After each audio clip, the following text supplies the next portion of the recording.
What's going on, guys? So, I was reminded by some people's bad behavior um, of the things that I don't like in ham radio. And so, I was going to make like a video. Me and Dave talked about it. A video of like the things that you can't stand about ham radio or like quirks or weird things. So, the first thing that I know that I can't stand on 80 meters in particular is there's guys that will get in here and they're on here every night, groups of them, 1 kilohertz apart, and they don't care, and they bleed all over each other, and then they, go to do other weird stuff and do weird stuff and turn up the width of their radio and do all these funny little games because they don't want to move from where they're at. They own this frequency. And there's a bunch of them right up here on 3900, right below them, and then right up around here. And one of the groups, the 3900 guys, they've pretty much always been there. These other guys, I don't know, maybe they've always been there and I just didn't know about them, but I mean, I hear them all every night, and so, you get to listen to this bleed over. And then the next group of guys are on 3913. And then you have the Trivia Net guys on 3916. And I can assure you, the guy on there that does the trivia is not running legal limit. I do not care what he says. Okay? He is not running an SB 220. He is a retired broadcast engineer, and he is consistently 30 over his peers on any given night. He's 30 over when the other guys are 5'9" or whatever. Okay? I am well aware of what 3,000 watts sounds like. Okay? I have friends that have, powerful equipment that will do way more than that. And I know what it sounds like. And a lot of the contesters, it's another thing. A lot of the contesters run illegal amounts of power. And that really irritates the crap out of me. Okay? They're cheaters. Which brings me to another thing. How in the hell can I be 5'9" if you just asked me for my call sign 10 times? And they asked for the call sign, they can't figure it out, they can't hear it. And then they give the guy a 5'9" report. I'm sorry, that's not 5'9". Everybody can't be 5'9". So you're basically giving a false report every time that you lie to everybody and say, hey, you're 5'9". Okay, I don't contest, so I don't really have that problem, but when I do work on a net, it's 22, 33, 44, 55, or 5'9". And that's based on how well I can hear you using the RST reporting system, okay? The first number means one thing, and the second number means another thing. And if you don't know what it means, then you should probably look it up, okay? But as I recall, the first number is your signal, and the second number is your readability, okay? So I might have it backwards, but obviously if you're 22, you're very hard to hear, okay? You don't have much signal and you don't have much readability, no matter which way you flop those numbers. So basically, to me, 44 is kind of like, I can hear you, I can copy 100% what you're saying, you're hard to hear. 33 and 22 means I can hear what you're saying, but I'm only catching some of it. And then 55, and that means that, like, I have a pretty good copy on you. 5'9" means, like, that's armchair copy. I hear you great. But, I mean, there is more specifics, and then you get into CW where they say 599, so there's, the signal strength, the readability, and the tone. And so, there's different things. But that's another one of my pet peeves that the contesters and all the other people do. You can't be 5'9" if you get, again. You're 5'9". What's my signal report? And they can't even hear the guy giving him the signal report back, but he just gave him a 5'9". It's retarded. Silly. Stupid. Dishonest. So, then, the other thing that irks me is these people at the ham fests, or people that list radios for sale on Craigslist and QRZ. They say, I never had any problems with it. It works as it should. What the hell does works as it should mean? What it means is this radio is broken and I don't know what's wrong with it, so that's why I'm selling it. But if you buy it and you find something wrong with it, I'll just say, well, I didn't know, and it's sold as is. So, in all of the hobbies and all the different things I've been into over the years, the most dishonest and shadiest people in the world are, hands down, ham radio operators, amateur radio operators. These guys that own their own house, have millions of dollars in the bank, some of them, have $1,000 radios, I mean, we're talking 7800s, 7851s, 7610s, Kenwood, 990s, 890s, expensive radios. I'm talking, they got $20,000, $30,000, in the tower system and all this. These guys will literally rip off somebody at a ham fest. It's like a mental thing. Like, they need to get rid of this broken radio, and they get off on selling this thing to somebody. There's like a thrill to them. It's like, selling the radio and lying and say that it's good, But I've had it happen a couple of times. There was a guy at one of the ham fests down in Phoenix, and I bought an ICOM 706 from him. And he seemed like a really nice guy, and some other people were trying to come up and buy it when I was looking at it, and he acted like, oh, no, I'm selling it to this guy, and sorry, blah, blah, blah, and he did all this stuff, and then he, gave me a little bit of a discount on it without me even asking, which I thought was strange. And so, but he told me, oh, yeah, it works perfect. I use it to do a cactus system, so it had a DTMF microphone. He's like, yeah, that's great, I mean, I don't need it anymore, and, something else, I forget. So I brought it back to the truck, and I hooked it up, and I powered it up, and I started to test it, and I noticed the power was turned down to 20 on everything.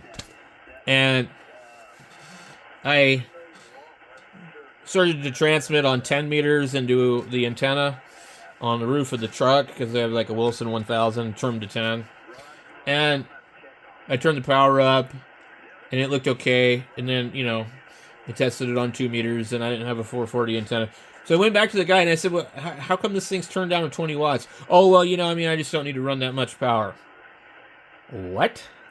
So when I got home, and I hooked it up, and I started talking on it, within 10 minutes, it blew up.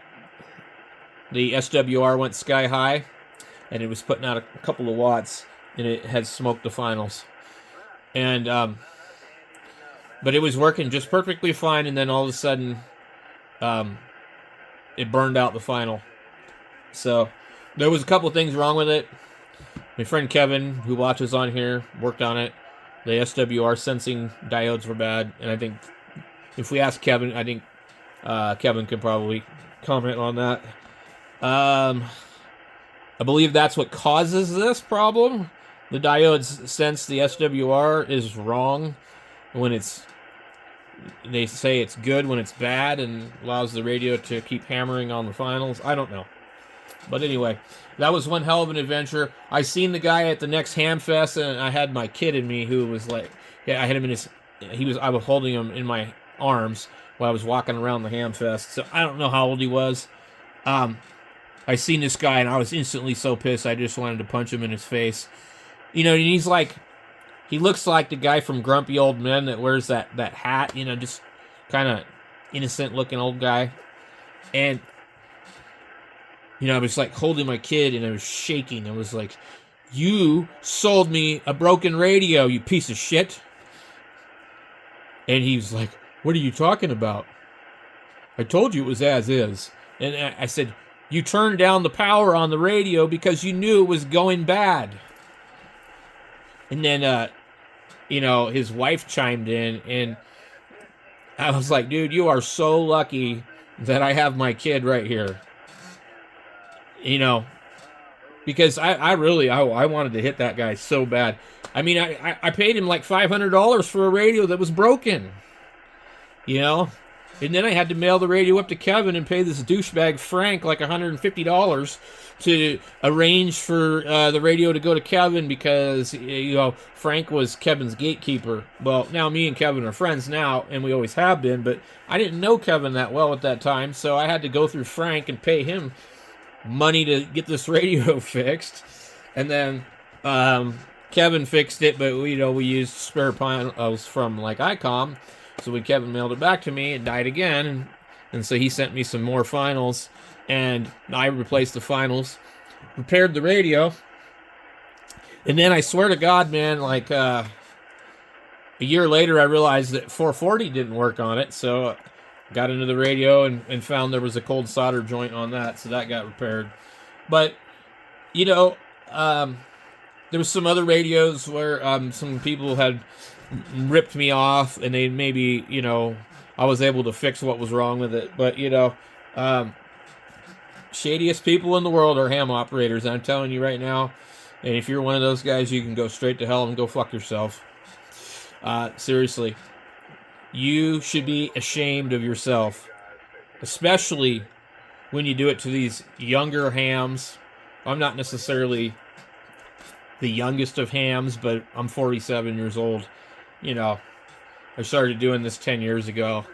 I've been involved in electronics for a lot longer than that, but it doesn't really matter. These guys don't care. They don't have a conscience. They don't lose any sleep over it at night. And all they really want to do is just sell their junk. And I think they mentally get some thrill out of doing it. So I don't know what other really pet peeve type of things there are for ham radio. Maybe some of the guys in the group always whine and complain about guys with 7300s and infant antennas wanting radio checks. And so what they do is they're absolutely rude and abrasive to them. And then these guys don't get on the radio again. And so I think it's our job as amateurs that when somebody new comes on the radio, it's kind of like Alcoholics Anonymous, okay? We need to put our best foot forward and represent this hobby and what it stands for to that person. Because, like in AA, when somebody who doesn't know anything about the program meets someone in AA and that person makes a bad example of it, then they ruin the possibility of recovery for that other person. So, with hams acting like jackasses and egomaniacs, they ruin the hobby for somebody else that's just trying to figure this thing out, right? They don't know what they're doing. Help them out. Don't be sitting here like one guy we know. Can you turn on your amplifier? That's what he says. He gets all rude. Okay, dude, we know the people don't have amplifiers, or they'd be using the fucking thing. I mean, come on, man. I mean, we do have some crazy, weird guys like this guy, Alex, that, you know, enjoys making people suffer.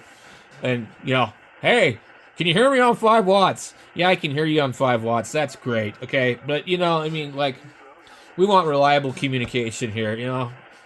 I mean, if you want to do QRP, you know, probably 80 meters isn't the band for that. At least not at night.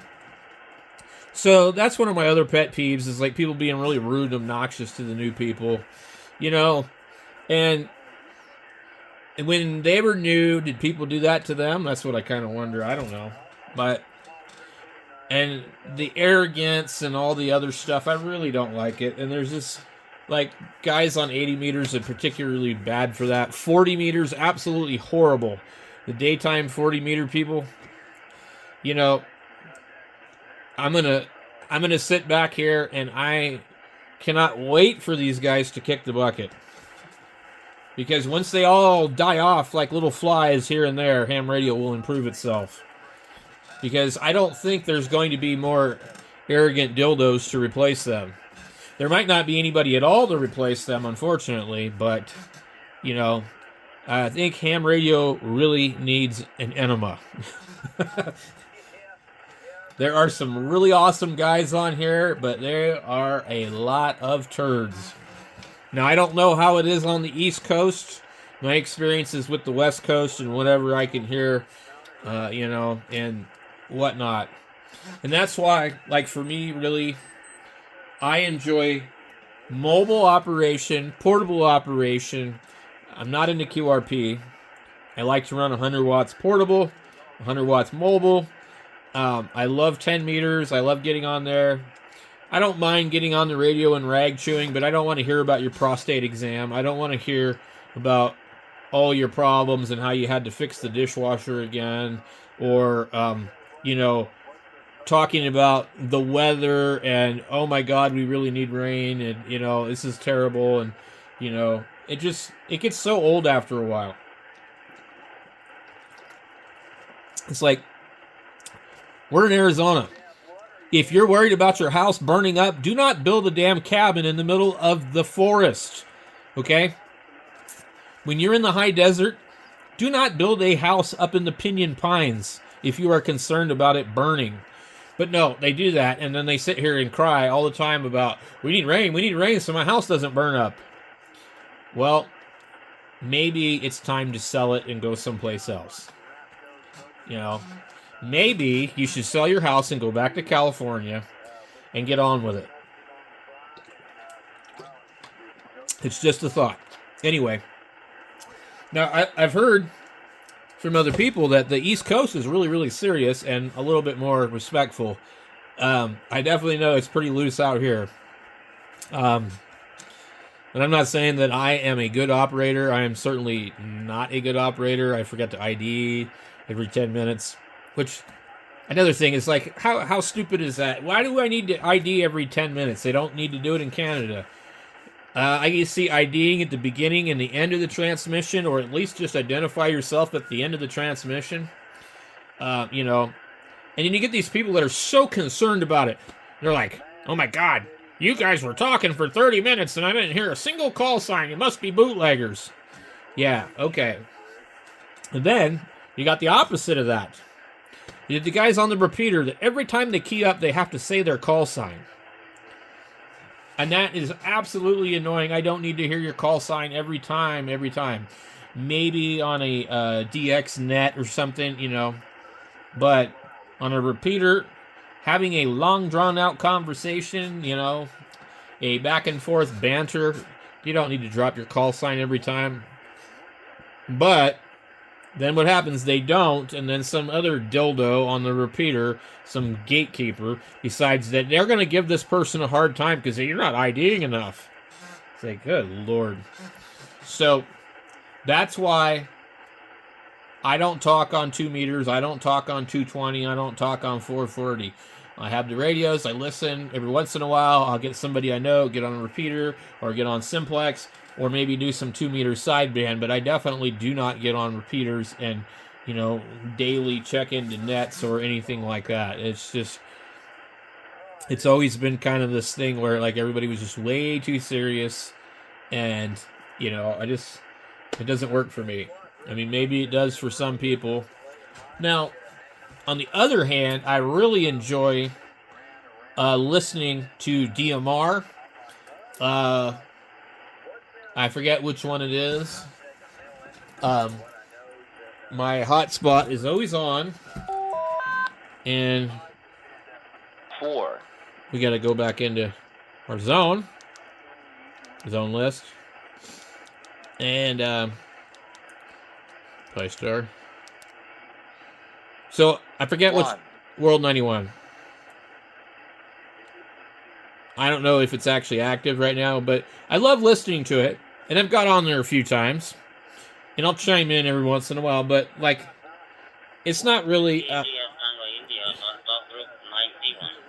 it's not really, my thing, but I definitely like it a lot better than a lot of the repeaters and stuff like that. So, now, I'm trying to think of what other pet peeves that I have.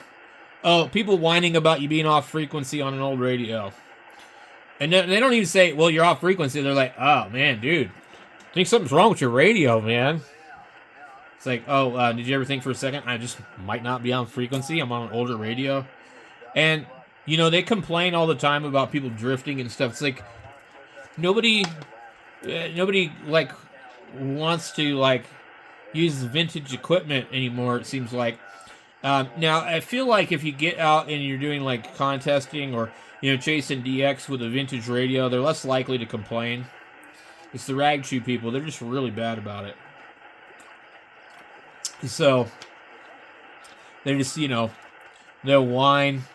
Or, like, we had one guy in the group that would complain about me testing radios and, how I was cutting into his radio time and, and I just said, maybe I am, so I'll just, quit doing it and do it somewhere else.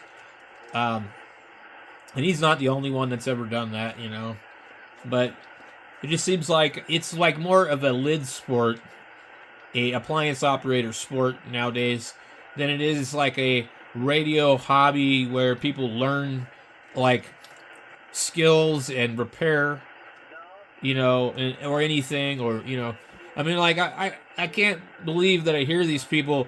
They went out, they bought this radio. They went out and bought this $500 antenna. There's nothing that they've made. And if their radio stops working, they don't know what to do. They have no clue. I don't think that's what amateur radio is about. And then here's another thing. Why is it called ham radio? Because it's a bunch of fat old fucking pigs, man. If you think about it, ham operators are some of the most disgusting people I've ever met. Take a look at some of the footage of Dayton. These guys talk about doing emergency search and rescue, this and that, and, like, I'm sorry, these guys can barely get out of their own way, much less rescue somebody, and it's just sad. So that's kind of like, it's like, hams? Pigs? Yes. Filthy fat pigs. Bad behavior? Yes. Bad manners? Yes.